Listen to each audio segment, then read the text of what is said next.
제가 신학교 다닐 때 저희 신학교 교수님 몇 분이 강의 도중에 그 본인들이 주중에 일주일에 뭐 한 번 또는 또 몇 번씩 이렇게 믿지 않는 자들과 함께 이렇게 커피나 식사를 하면서 복음에 대해서 전하고 그 사람 관계를 이렇게 가지시면서 이렇게 전도를 한다는 이 고백을 여러 신학 그 교수님에게 들은 적이 있습니다. 한 분만이 아니라 정말 어떤 분은 정말 인품이 좋으셔가지고 진짜 평소에도 그렇게 살아가셨다, 그렇게 평소에도 전도를 이렇게 열심히 하신다는 말이 놀랍지 않으신 분들도 있었고, 어떤 분들은 진짜 피 한 방울 칼로 바늘로 찔러도 피 한 방울 나오지 않을 것 같은 되게 차가우신 인상의 분들도 그 복음을 이렇게 전하기 위해서 이렇게 믿지 않는 자들과 이렇게 주기적으로 만나신다는 그런 얘기를 들었어요. 그러니까 제가 다니던 신학교의 어떤 그 전체적인 분위기였습니다. 그러니까 학자가 학자로 끝나는 것이 아니라, 그분들은 진짜 학자죠. 학자로 끝나는 것이 아니라 그 배운 신학을 사람들에게 정말 열심으로, 그냥 정보만 전달하는 것이 아닌 그 사람들과 앉아서 얘기하고 그 사람을 알아가고 커피 한잔 하면서 이렇게 사람 대 사람으로 이렇게 대화를 하면서 이 복음을 전하는 그런 분들이 되게 많았던 것으로 제가 기억을 합니다. 오늘 본문은 보면 이제 수아 사람 빌닷과 욥의 대화인데요. 이 대화 내용 자체는 엄청난 겁니다. 엄청난 신학적인 내용들이 나오죠. 하나님을 높이고 하나님을 경외하고 어쩌면 찬양하는 그런 내용 같이 보입니다. 대화의 이 문맥상으로는 그러니까 대화의 내용은 하나님을 찬양하는 내용인데, 대화의 문맥을 보면은 서로 싸우는 거죠. 하나님을 찬양하는 상황이 아닙니다. 당황스러운 장면입니다. 그러니까 이 컨텐트 내용으로는 하나님을 찬양하는데, 컨텍스트 문맥으로는 서로 이렇게 말다툼을 하는 상황이 전개되고 있습니다. 컨텍스트적으로 본다면, 내용적으로 본다면 정말 은혜되는 내용들이죠. 근데 마치 그냥 어떤 찬양의 어떤 웅장한 그 찬양의 가사를 읽는 것처럼 하나님의 높으심을 찬양하는데, 컨텍스트적으로는 정말 그 서로 이렇게 막 말다툼하고 내가 옳다, 네가 옳다, 이런 말 한 장면이 연출되고 있습니다. 단어가 비슷해서 저도 헷갈리네요. 그래서 어쨌든 본문의 내용만 본다면은 하나님을 경외하는 마음이 우리한테 막 드러나야 되고, 하나님 앞에 무릎을 꿇고 예배를 드려야 되는데, 본문의 이 문맥, 이 연출된 상황을 본다면은 정말 긴장되고 서로 막 주먹이 오갈 것 같은 그런 상황인 것 같습니다. 이 내용이 엄청난 거예요. 하나님의 주권과 위엄, 높은 곳에 계신 분, 셀 수 없는 하나님의 군대의 숫자, 깊은 어둠까지도 비추시는 그분의 빛, 천지 만물을 다스리는 능력과 하늘도 막 꾸짖으시는 그 능력, 그 모든 하나님의 이 역사와 행사를 인간의 눈으로는 다 볼 수 없고, 이게 막 우리가 최대한 본다고 해도, 최대한 우리가 헤아려 본다 해도 그냥 단편적인 것만 우리 인간의 한계로는 볼 수 없는 그런 볼 수밖에 없는 그런 크고 놀라우신 주님이다라는 이런 주옥 같은 신학적인 내용들이 오가고 있습니다. 근데 뭔가 잘못됐어요. 뭐가 잘못됐냐? 이 컨텍스트를 무시한 신학입니다. 그러니까 문맥과 상황과 맥락을 무시한 신학이기 때문에 잘못된다는 것이에요. 일단 이제 25장에 이제 6개의 절로 빌닷이 연설이 짧게 끝나는 걸 볼 수 있습니다. 그전에는 막 장황하게 길 설명했는데 왠지 이제는 빌닷이 할 말이 없어진 것 같습니다. 욥에게 특별히 답변을 해주고 욥을 설득시키고 싶은 그런 마음이 있는 것이 아니라 그냥 본인이 생각하는 결론만 내뱉는 것을 우리가 볼 수 있습니다. 빌닷이 하는 말이 신학적으로 맞죠. 팩트입니다. 하지만 빌닷은 욥이 처해 있는 그 구체적인 현실에는 침묵을 하고 대신 계속해서 하나님의 능력과 그냥 하나님의 능력에 비해서 사람이 얼마나 비천한지에 대해서만 반복해서 이야기하고 있는 것입니다. 이 어떤 위로가 필요한 상황에서 이런 팩트 중심의 이야기는 듣는 사람들에게 어떤 따뜻한 어떤 안정감을 주기가 정말 어렵습니다. 팩트는 주로 논리적으로 정보나 이 사실을 중심으로 하기 때문에 어떤 그런 감정적으로 터치가 필요한 상황에서는 부합하지 않을 수가 있죠. 이로 인해서 이제 듣는 사람이 어떤 느낌이 정말 무심하다, 예, 나의 감정을 이해받지 못한다라고 느낌을 받을 수가 있습니다. 그러니까 어떤 위로가 필요한 사람에게 그 효과를 이제 좀 높이려면은 그 사람의 감정과 상황과 그러니까 컨텍스트를 이해하는 거죠. 그게 필요한 것입니다. 그리고 그것을 이해하고 공감한 상태에서 그에게 위로의 말을 건네는 것이 훨씬 더 효과적인데, 그러지 못했을 때 오늘 이제 빌답과 같은 상황, 또 빌답뿐만 아니라 그런 다른 이 세 친구에 대한 세 친구들이 했던 그런 상황이 반복이 되는 것입니다. 이게 컨텍스트를 무시한 신학이죠. 신학이 나쁜 게 아닌데 컨텍스트를 무시한 신학은 나쁠 수가 있다는 것입니다. 하나님께서 얼마나 높으신 분인지 강조를 하면서 이 빌닷은 이렇게 말을 마무리를 합니다. 그런즉 하나님 앞에서 어찌 의롭다 하며 4절부터인데요. 여자에게서 난 자가 어찌 깨끗하다 하랴 보라. 그의 눈에는 달이라도 빛을 발하지 못하고 별도 빛나지 못하거든 하물며 구더기 같은 사람, 벌레 같은 인생이랴. 이미 욥은 구더기 같은 사람, 벌레 같은 인생이라고, 그보다 못한 인생이라고 여기고 있었어요. 이미 자존감이 땅에 떨어지고 죽고 싶을 정도로 막 괴로워하는 이 욥에게 이 빌닷의 말은 전혀 도움이 되지 않습니다. 구더기 같은 사람이다. 우리는 벌레 같은 인생이다. 사실은 이제 이 빌닷이 자신을 바라보면서 나는 구더기 같은 사람이 이렇게 얘기한 게 아니에요. 욥에게 얘기한 거죠. 우리가 신학적으로 맞는 말을 하면서 그 사람의 상황과 처해 있는 그런 그 상태를 무시한다면, 컨텍스트를 무시한다면 사람을 살리는 말이 아니라 넘어뜨리게 하고 아프게 하는 무기가 될 수가 있습니다. 신학이 얼마나 귀한 것입니까? 하나님에 대해서 공부하는 학문이죠. 신학이. 근데 그 신학이 사람을 살리는 데 사용이 돼야 되고, 사람을 세워주는 데 사용이 돼야 되는데 사람을 죽이는 데 사용이 될 수도 있다는 것입니다.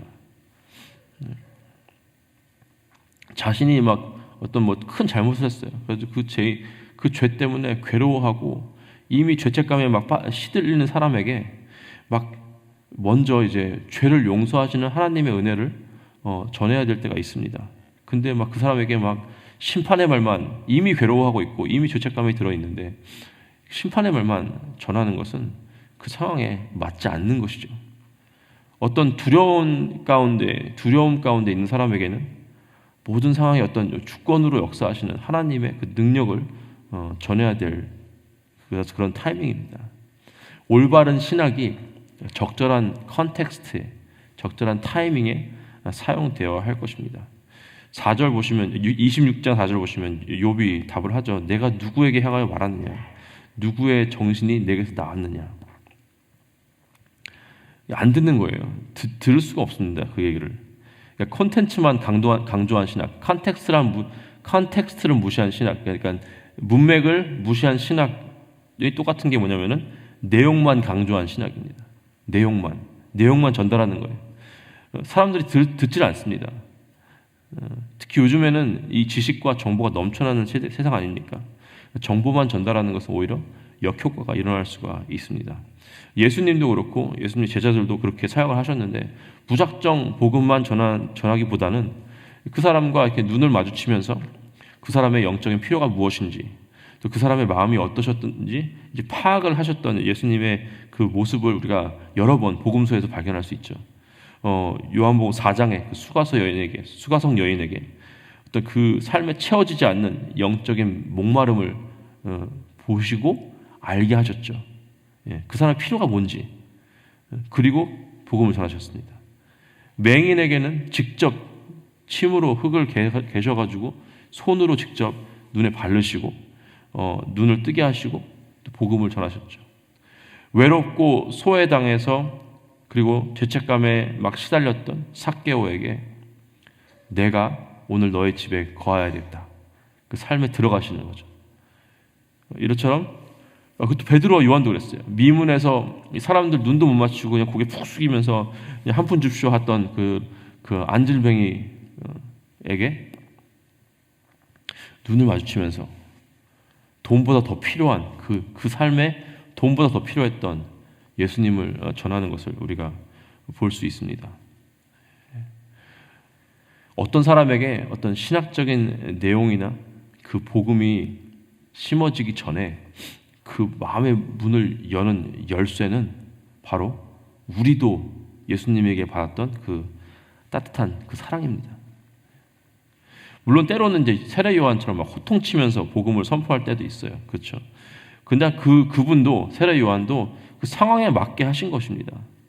예, 그때는 막 죄에 대한 회개도 없이 막 나와서 그냥 물 한번 견지면은 용서받는 것처럼 사람들이 여기고 그렇게 나왔으니까 그게 아니다. 죄에 합당한 회개에 합당한 열매를 맺어야 된다라고 호통을 치면서 얘기를 한 거죠. 그도 역시 세례 요한도 역시 그 콘텐츠만 강조한 게 아니고 컨텍스트, 그 문맥을, 그 상황을 이해했기 때문에 그렇게 얘기를 할 수 있었던 것입니다. 이런 신학들은 그러니까 컨텍스트를 무시한 신학, 콘텐츠만 강조한 신학은 사람을 살리지 못합니다. 신학이 재구실을 하면은 영혼 구원하고 사람을 세우는데 살리는데 그 사용이 돼야 되는데 그렇지 못하면은 오히려 사람을 넘어뜨리고 힘들게 하는 그런 신학으로 전락해 버리는 것입니다. 하나님께서 우리에게 복음을 주신 이유가 뭡니까? 영혼 구원을 위해서. 세상에 잃어버린 영혼들이 있는데 그 영혼들을 주님께 찾아 드리는 역할을 하기 위해서 우리에게 복음을 주셨죠. 사명을 주셨습니다. 사람을 살리는 복음을 주셨습니다. 요한복음 1장 4절에 그 안에 생명이 있으니 이 생명은 사람들의 빛이라. 사람은 세상에서 사람들은 죽어 있는 것이고 어둠 가운데 있는 것이죠. 예수님을 전한다는 것은 그냥 정보만 전달하는 것이 아니라 그 사람에게 없는 생명과 그 사람에게 없는 빛을 전해주는 것이 바로 복음을 전하는 이유이죠.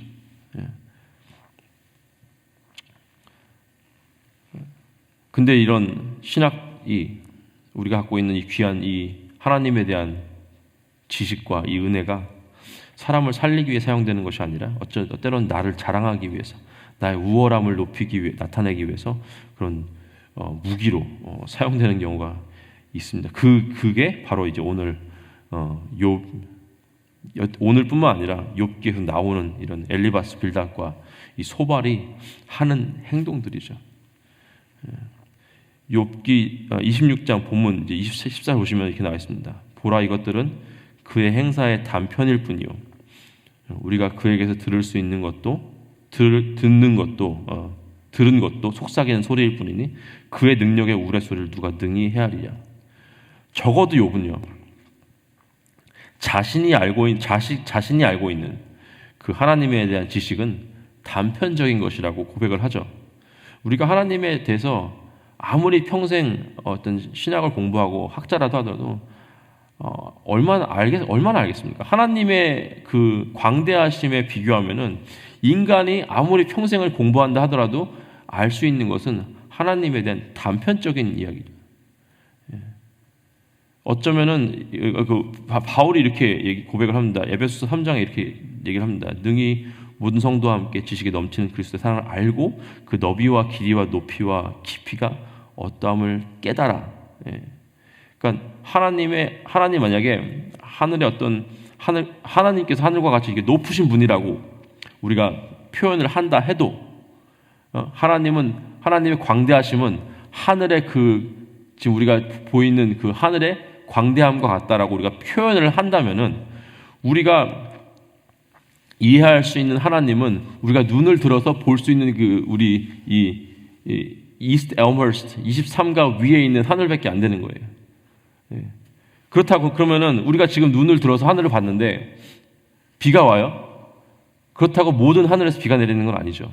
그러니까 인간이 하나님을 알 수 있는 것은 아무리 하나님에 대해서 열심히 공부를 하고 성경을 100번, 1000번 읽는다 하더라도 그래도 하나님에 대해서는 단편적으로밖에 이해할 수 없는 것입니다. 신학이 아무리 대단해도 그 정도밖에 안 되는 거예요. 욥이 그걸 고백을 하고 있습니다.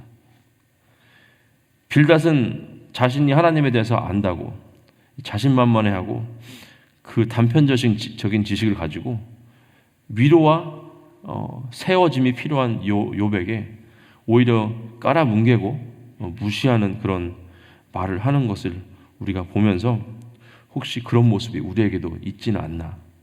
하나님을 아는 지식이 하나님의 이 은혜로 주셨던 그런 삶의 경험들이 다 다른 사람들과 나눠지면서 그 사람을 세워주는 것이 아니라 오히려 내가 가진 지식과 경험으로 인해서 다른 사람들이 아파하고 그 사람들이 좀 세워지지 않고 오히려 넘어뜨리게 하는 그런 우리가 일을 하지 않나. 우리가 오늘 한번 뒤돌아봤으면 좋겠습니다. 하나님께서 우리에게 주신 이 귀한 생명의 말씀이 저와 여러분을 살리셨죠. 그러면 우리는 이 말씀을 가지고 정말 복음이 필요하고 위로가 필요하고 용기가 필요한 사람들에게 오늘도 예수 그리스도 사랑으로 그 상황에 맞게 컨텍스트에 맞는 하나님의 말씀을 전하시는 진정한 신학자들 되시기를 주님의 이름으로 축복하고 기도합니다. 기도하시겠습니다. 하나님 감사합니다. 하나님께서 우리에게 주신 이 귀한 복음과 하나님에 대한 이 지식과 주님께서 우리에게 주신 이 은혜를 가지고 사람을 세우고 영혼을 구원하고 살리는 일에 사용해야 되는데 어쩌면은 빌닷과 같이 나의 우월함을 나타내기 위해서 그렇게 사용하지 않았나. 이 시간 한번 돌아보게 하여 주시옵소서. 내 입술에 나오는 모든 말이 하나님 보시기에 기쁘시게 되려면은 하나님 그 나의 입술에 나오는 모든 말과 내가 그 말을 하는 의도의 모든 것들이 사람을 살려야 되는데 그러지 못하고 혹시 무기로 사용하진 않았는지 오늘 돌아보게 하시고 하나님 회개하게 하시고 주님 앞에 다시 한번 결단하게 하여 주시옵소서. 감사드리며 이 모든 말씀 우리 주 예수 그리스도의 이름으로 드렸습니다. 아멘.